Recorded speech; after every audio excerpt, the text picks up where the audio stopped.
part of the statement condemned the action Russia has taken against Ukraine. But Russia also claims that some of its Russian-speaking people in Ukraine have been under oppression, as they describe it, from the Ukrainian government. When these things were happening, what had been our role in trying to find a lasting or a peaceful solution to it to prevent what we are witnessing now? Thank you. Thank you. So we'll take the two at the back and then come for the last round. Yes. Good afternoon, Honorable Minister. Some security experts are saying that we must find the root cause of the war instead of trying to condemn Russia outright, because they may have their reasons, apprehensions, and fears for doing what they are doing, even though it is not tenable, it is not acceptable. But instead of attacking them, why don't you go to the root cause of this conflict? Because they have been angered, especially they have been angered by NATO actions in Ukraine and other neighboring countries. My second question, they're also saying that if you are not careful with our utterances and actions, it may trigger war, because it took Germany to attack Poland to bring the whole world under the brink of Second World War. So in our deliberations, our discussions, we must also tone down so that tempers will come down, instead of trying to scold them and do all kinds of attacks. Because now there are some countries, very powerful countries, supporting Russia.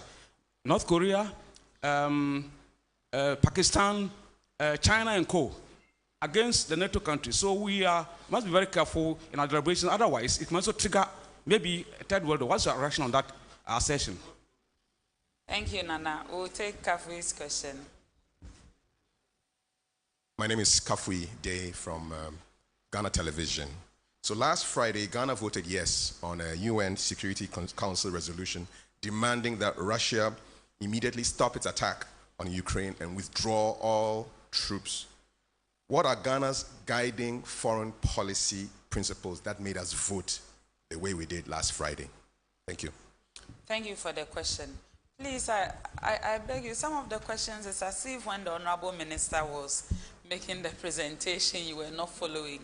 Because, you know, geopolitics is quite complicated, but the Minister has reiterated the message that our representative at the Security Council, Ambassador Harold Ajiman, has already been saying. We are against conflict.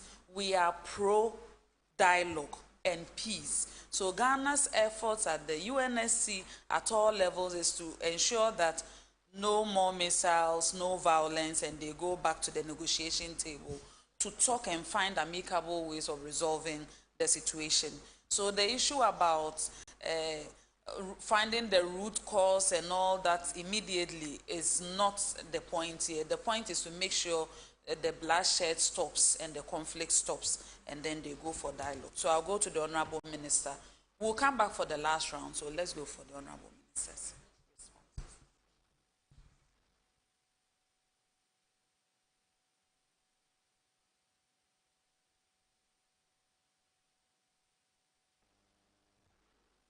Thank you very much. I did say, and I stand by it, that a week ago,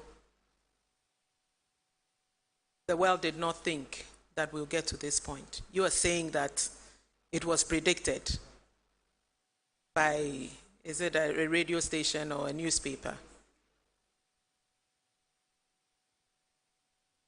We were looking at what was happening on the ground, not what a radio station or a newspaper said. We were looking and monitoring what was happening at the UN Security Council, where dialogue was being called for. We were monitoring the overtures being made by both sides and others calling for dialogue, and at every given time it seemed like that was going to work. And if you listen to international media, they're also saying the same thing, that nobody thought that we'll get to this point. So yes, maybe that media house predicted, but I'm telling you that from what was happening on the ground, it was not expected. That's all I can say there. Do you have an official number, as in the embassy, the consulate? I went to great lengths to say that those who travel out of the country, who make themselves available, who give their information, we have it. There is no way that any embassy of any country will know the number of its citizens unless the citizens make themselves available and let them know that we are here. We are in London, we are in Manchester, we are in Kiev, we are in Lviv. If they don't make themselves available and to tell you, you would never know. And that's why I said that it's in situations like this that you get to know the importance of that.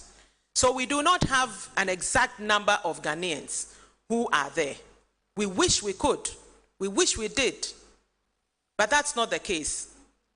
Even with students, it is only through this exercise that we are able to get the student list, the full student list. The males, I said that some males are rumored to be having challenges. I explained it. These are just rumors. Some males in crossing, it is rumored are having challenges. So far, I have not had any confirmation of this. But I thought I should mention it because we are all hearing this without any confirmation. And yet at the same time, we are getting our students crossing over. And the only reason why it's taking time is because of the sheer numbers of people who are trying to cross over. Yes, we do have very cordial relations with Russia. Russia is a country we very much appreciate, and we value the strong relations that exist between our two countries. As soon as this thing started unfolding, we invited the Russian ambassador to the ministry. We had very cordial engagements with him, interaction with him. He assured us that our students will be safe. Our preoccupation in all of this is the citizens of Ghana and nothing else.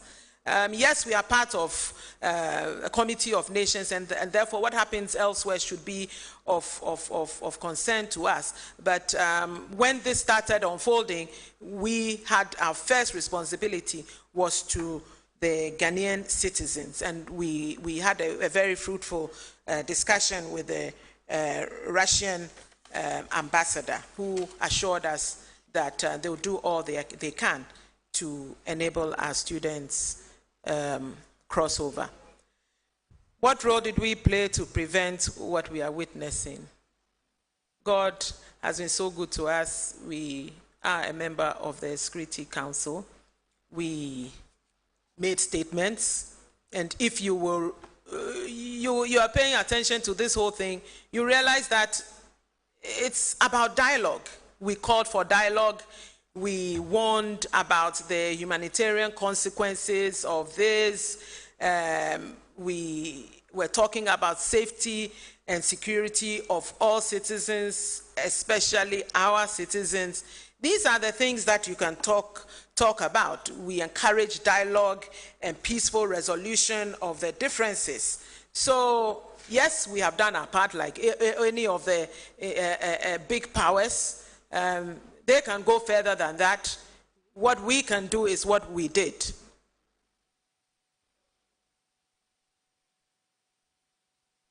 We need to look at the root cause. Well, that is at the different levels of engagement, and in this case, we all belong to the United Nations General Assembly. Will meet. The UN Security Council has met on several occasions. I think that the call for them to look at the root causes is a good call, and so that's probably what they should be looking at, and I hope that they will. I'm sure that they've taken all of that into consideration. Let's tone down instead of scolding. Nobody is scolding. we are interested in the safety of our citizens, the humanitarian issues that come about, and also the fact that sovereignty of a nation is sovereignty of a nation. And the intrusion into your sovereignty, whatever the cause, is something that the world should not encourage. Can you imagine if one day, because of something we are doing, another country that is close to us decides, a bigger country tries to invade this country? How would we feel when, whatever it is, in diplomacy, the number one tool is negotiation, the number one tool is dialogue, finding peaceful solutions to problems. And so that is what we are calling for, that is what we continue to call for, and that is what the world should always call for. Even countries that feel aggrieved over certain issues should try and sit down at the table and resolve them. Thank you.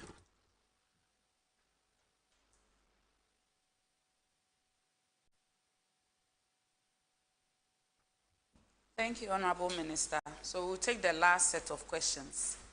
The lady at the back, and then we'll take one from here. Please, if you have a question, this is the last round, so if you can ask, and then we'll go to the Minister for... Good afternoon. Efwa Afrikwabwa from Joy News. From the report that the Honorable Minister gave us, it seems she said that midday today, 460 students had moved to Poland and then Czech Republic. But then it has been alleged that some students who are hoping to enter into Poland are not being allowed. I want to ask if this has come to her notice, and what is she going to do about it? Okay, thank you. So we'll take the last question.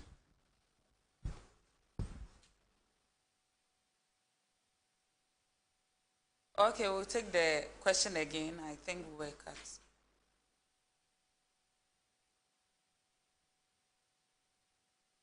Okay, so we'll end here because of time, and I would like to thank you for joining us this afternoon for this all-important session. As and when there are any developments, I believe the Honorable Minister will be kind enough to come and assist us.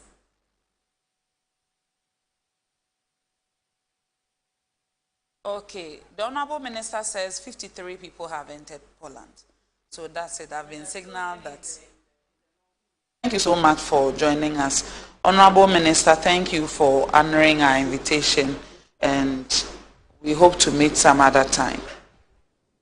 Good afternoon.